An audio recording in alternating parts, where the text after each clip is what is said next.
ඒක නෙවෙයි. අර රිත්මන්ත කවුද කියන මිනිහා හරි උනන්දුයි.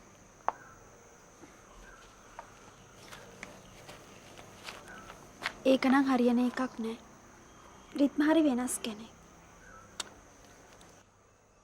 ඒ උනාට මිනිහා නම් ඒ මත්තෙමයි. බිම්සරට තේරෙන්නේ නැද්ද? රිත්මා කියන්නේ ડોක්ටර් කෙනෙක්. අනිත් එක ඉතින් බිම්සර ඒ තරම් ඉගෙනගෙනත් නෑනේ. ඒ උනාට බිම්සාර හොඳ වැදගත් කෙනෙක්. හොඳ ගුණ යහපත් කෙනෙක්. දැන් කාලේ ඕවටනේ තැනක් දෙන්න ඕනේ. එයාගේ ගුණ යහපත්කම ගැන මන් නොදන්නව. අනිත් එක ඒක රිත්මත් හොඳටම දන්නවා. ඒ මොනවද? මේ කවුරු හරි ඕගලන්ට බොරුවක් කියලා. බිම්සාර අපි ඔක්කොටම උදව් කරන්නේ රිත්මා ගැන හිතේ තියාගෙන. ඒ කියන්නේ එතකොට දෑවැද්ද මදිපාදට රිත්මාව ගන්න දෙයා හිතාගෙන ඉන්නේ.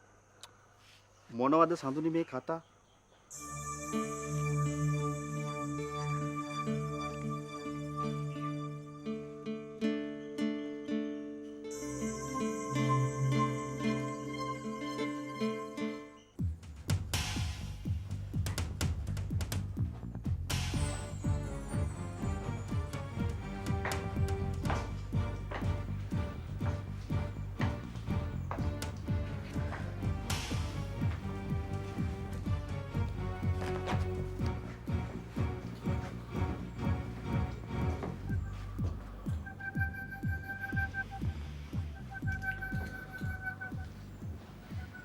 Yohan, නිකන් අප්සෙට් එකකින් වගේ. නෑ, ඒ මොකුත් නෑ. මන් දන්නවා. නර්මදා නෑනේ. ඔයාලට යන්න නේ තිබුණේ. පූජා, ඔයාලා පිස්සුද? මාව නැති කළා දායි. ඇයි? ඔයා දැන් අර හොස්පිටල් සර්විස් එකේ නැද්ද?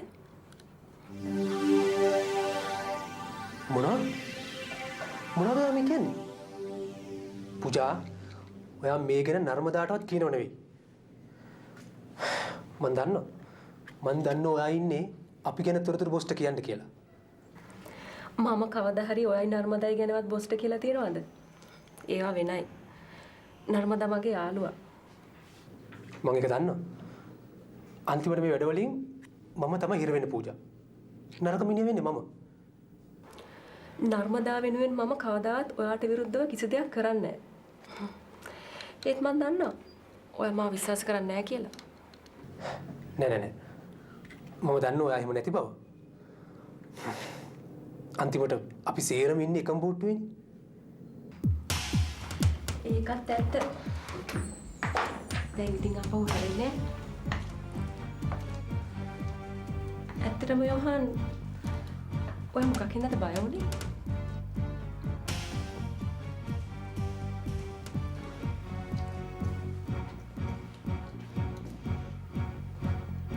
ඇත්තන පූජා මටත් මේ සේරම කාට හරි කියලා හිත නිදහස් කරගන්න ඕනේ.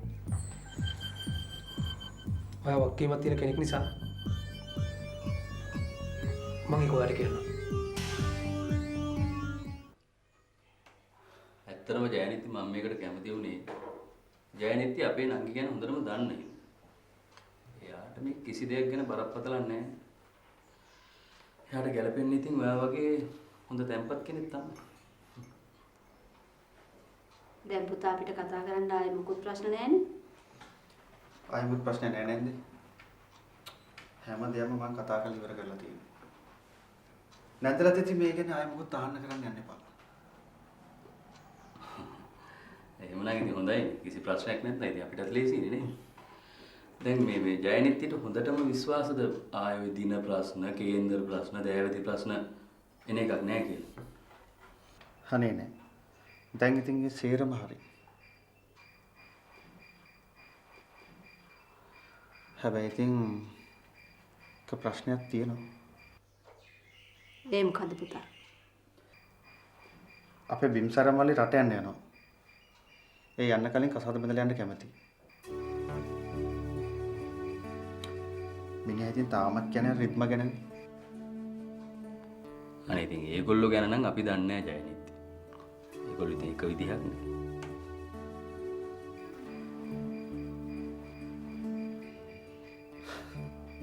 මේක රිද්මට රට යන්න හොඳ chance එකක්. අනිත් එක එහෙ ડોක්ටර් කෙනෙකුට යුරෝ බර ගාණක් කියවනවලු.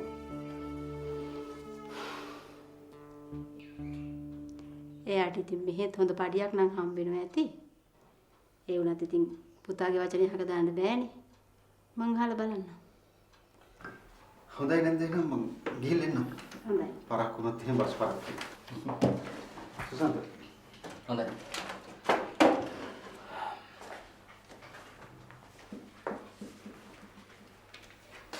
මේ ජයනිත් මොනවා කරන්න හදනවද කියලා මට නම් තේරෙන්නේ. මොනවා වෙන්නද පුතා? එයා හරි උනන්දුයි මේ වැඩේට. සම්මටත් හොඳටම කැමතිනේ. ඔය හරි හරි කිව්වට පස්සේ මොන ප්‍රශ්නේද කියලා කවුද දන්නේ? මොනවා ප්‍රශ්නයක් වෙන එකක් නැහැ. ඔයා නිකන් වද වෙනවා. ඔයා දැන් පුරුද්දට වගේ මිනිස්සු අවිශ්වාස කරන්නේ.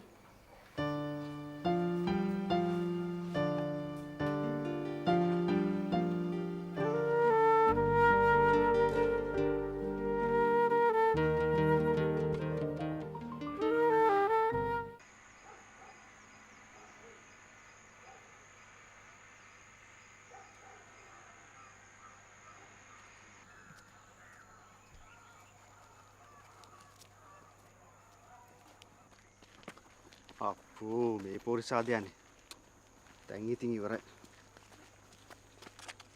අපොච්චි මොකද මහත්තයෝ නිකන් මේ පුල්ටු කරගෙන මූණ සඳුන් බැන්නවත්ද? ඕගොල්ලෝ ඔහොම තමයි. ඔය වෙද පරම්පරාවේ හැටිනේ. එහෙම දෙයක් නෑ මනුස්සයෝ. අනිත් එක සඳුරින් ඕන මොකටද මට බනින්නේ? මම බොහොම පිළිවෙලට වැඩ කරන කෙනෙක්. එහෙනම් පිළිවෙලට බැනුම් අහනවා ඇති. මොකද්ද? සෝරි එතකොට පිළිවෙලට කසාද බඳිනවනේ. නැතුව මං ඉතින් උන්ගිටත් කියන්නම්කෝ. ඒක නෙවෙයි. උන්ගිව හම්බුන එකත් හොඳයි. මට තියෙන පොඩි කාරණාවක් දැනගන්න. මහත්තයෝ nothing anything something මේකයි කාරණාව. ඕපදූපයන් නම් free service. මැසේජ් එකක් නම් you just pay මට මේ දැන්. එහෙම නෙවෙයි. උන්ගි ඉන්න ගෙදර ඉන්නව නේද දොස්තර නෝන කෙනෙක්.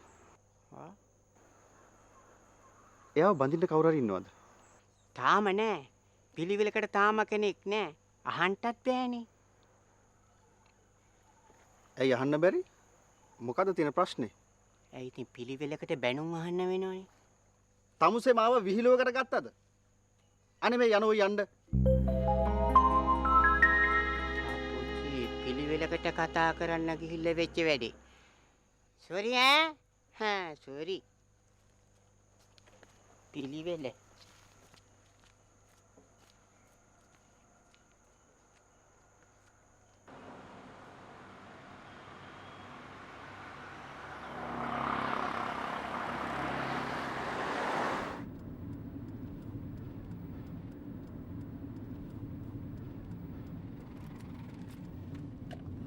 ඔයා කොහොමද ඔය කතාව එහෙම් පිටින්ම දන්නේ? යොහාන්ගේ. ඔය සන්ධ්‍යාන්ටි කියන ඒජන්ට් වෙන කවුරුත් නෙමෙයි. යොහාන්. යොහාන්? එයා නර්මදායි කම්පැනි නේද වැඩ කරන්නේ? රිද්මා, ඔයා ආයෙත් පටලවා ගන්න නම් එපා. නර්මදා මේකට කිසිම සම්බන්ධයක් නැහැ. එයා මේ ගැන කිසි දෙයක් දන්නේ නැහැ. හරි. ඔයා දැන් කොහෙද මාව එක්කගෙන යන්නේ? ඔයා ගැන සන්ධ්‍යාන්ටිගේ විශ්වාසයක් තියෙනවානේ. ඔයා ඒක සන්ධ්‍යාන්ටිට කියලා යවා අපහු ගෙන්න ගන්න. නැත්තම් අසංක සනීප වෙනකොට ඒගොල්ලන්ට පාරට බහින්නයි වෙන්නේ. මේක කාගේ හරි ලොකු ජාවාරමක්. ෂි. එහෙමත් කරන අය ඉන්නවද? කෙනෙක් අසනීප වුණාමත් වාසි ගන්න අය? රිද්මා, ඒගොල්ලෝ මේ වෙද මහතුරු දොස්තර මහතුරු වගේ අය නෙමෙයි. බිස්නස් කාරයෝ. අපිට ඒගොල්ලන්ගේ වැඩවලින් වැඩක් නැහැ. කියන එක අපේ යුතුයකම.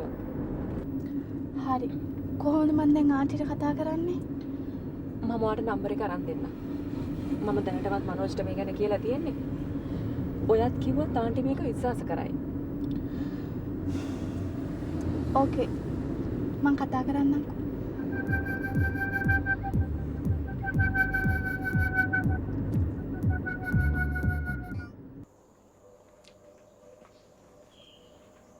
නංගි අයියේ ඕන්න ජයනෙත්තිලා ඔක්කොම තීරණය කරගෙන ඇවිල්ලා ගියා. ඔය පොඩි ප්‍රශ්න ඔක්කොම निराකරණය වෙලා තියෙන්නේ. කොච්චර එකක්ද නංගි? හැබැයි ඉතින් ඔය පොඩි කොහු වාගේ තියෙන දේවල් කාලයක් යනකොට ටිකක් ලොකු දේවල් වෙන්න පුළුවන්.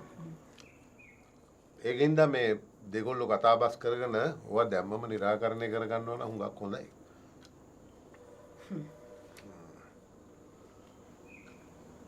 අර ජයනෙත්තිලා පැත්තෙන් ඕන් ආයෙම යෝජනාවක් ඇවිල්ලා.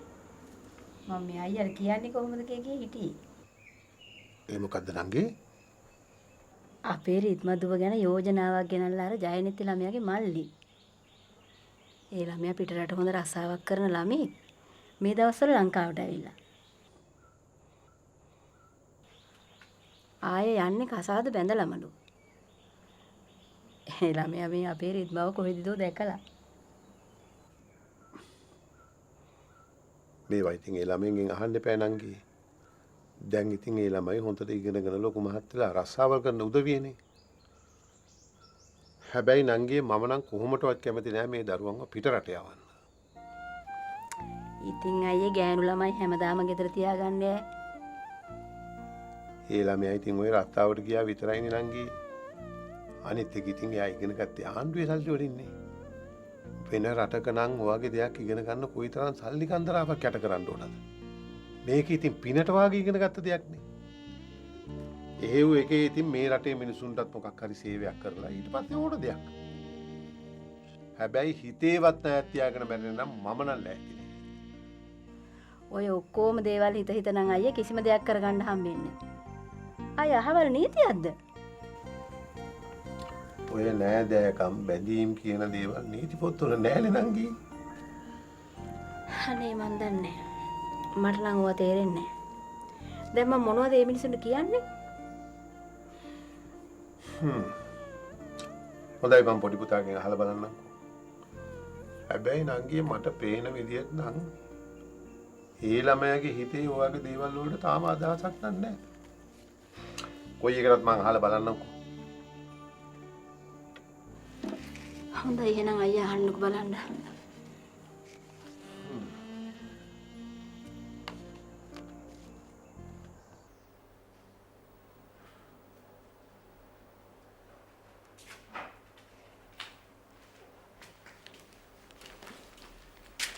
ඉතින් නංගි කො අම්මා මාමලා ගෙදර යන්නේ නැති. රිද්මා ගැන කතා කරන්න වෙන්නේ නැති. මොන වුණත් රිද්මා කියන උගත් කෙනෙක්. ඔය බිම්සරට යාව ගැලපෙන්නේ. ඒක නම් එහෙම තමයි අයියේ. කොහෙද ඉතින්? අපේ අම්මට කිව්වට තේරෙන එකක් ඈ. මේ නංගි මං අහන්න කියලා මම හිටියේ. කොහොමද දැන් අසංකට? රිද්මා මොකද කිව්වද? රිද්මා කියන විදිහට නම් අයියේ විශ්වාසයක් තියන්න අමාරුයි. මාමා ළඟට ගෙනාව නම් ඉවරයි ලොකු සල්ලියක් නාස්ති කරගෙන රට අරන් ගියානේ. මාමා ළඟට ගියන්නේ කොහොමද? කියපු දේවල් වල හැටියට. ඒක නම් එහෙම තමයි. හැබැයි ඉතින් ඕවා නම් මාමාගේ හිතේ නෑ. ඒ මිනිස්සුන්ගේ හිතවල නැතයි.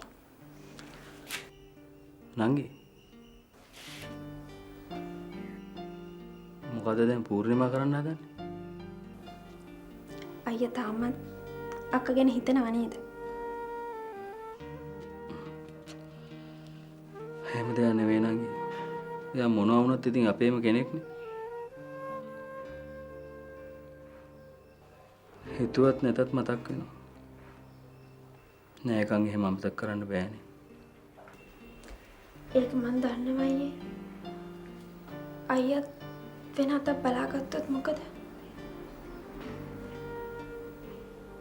ඔය දැන් පොඩි ළමයි නෙමෙයි.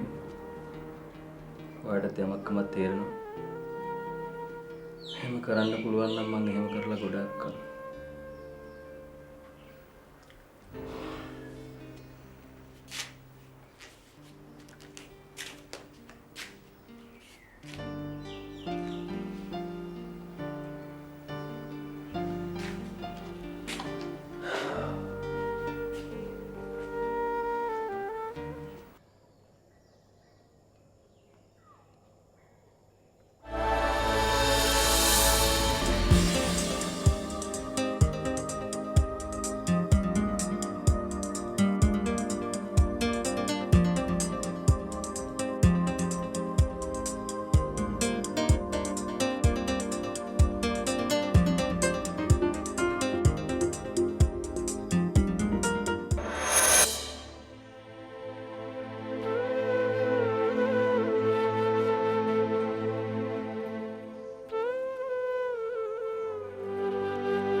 නංගේ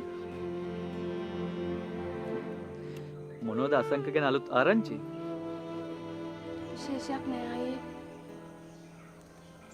එයා කොහේ ඉන්නවද මොනා කරනවද කියලා මං කිසි දෙයක් දන්නේ නෑ. අපි දෙන්නව දැන් සිහි කල්පනාව නැති අය ගානයි.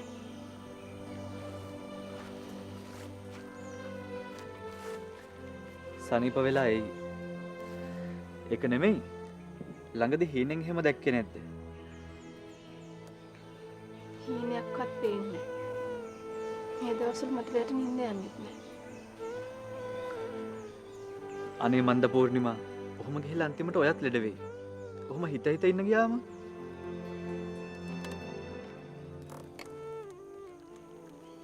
මං හිතලා කරන දේවල් නෙමෙයිනේ අයියේ. මේ හැම දෙයක් මුනේ මට හිතා ගන්නත් බැරි විදියට නොදැනුවත්. මට වෙලාවට තුන අපි හිතුණත් අපිට අයිති නැහැ කියලා. එහෙම වෙන්න පුළුවන්ද? ඔයාට එහෙම දෙයක් දැනලා නැද්ද කවදාවත්? තාම නන්නේ. ඒත් කියන්නත් බෑ. සමහර විට වෙන්න පුළුවන්. අසංකට මාව අමතක වේද අයියේ? එහෙම වෙන එකක් නෑ. සනීප වුණොත් අනිවාර්යයෙන්ම මතක් වෙයි. ඔයා දන්නවනේ අසංකගේ හැටි. මම නම් හිතන්නේ අසංක එහෙම ලේසියෙන් වෙනස් කරන්න පුළුවන් කෙනෙක් කියලා. ඒ වුණාට අයියේ එයාගේ තනියට ඉන්නේ නර්මදානේ. නර්මදා. එයා ගැන මම නම් ඒ තරම් දන්නේ. ඒත් මම දන්න විදියට එයා මේ වෙලාවේ කොහේ හරි shopping කරන විදිය. එයාට මේ දේවල් ගැන ගානක් නෑ.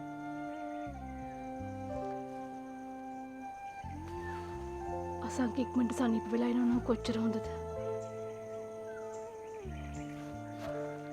ඒයි අනිවාර්යෙන්ම ඒ.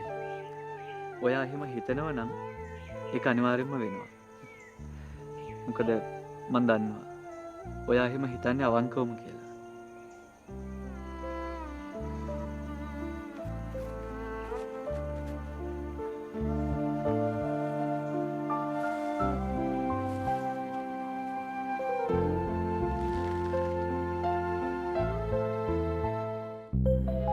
දේවේන්ද්‍රට කියන්න සතුටුදායක ආරංචියකුත් තියෙනවා.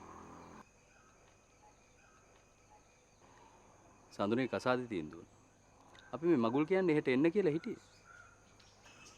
ෂා ඒක කොච්චර දෙයක්ද? සඳුනි මට නිකම්වත් කිව්වේ නෑ. කොහෙ කියන්නද? දෙව්වයි ආව විතරයිනේ.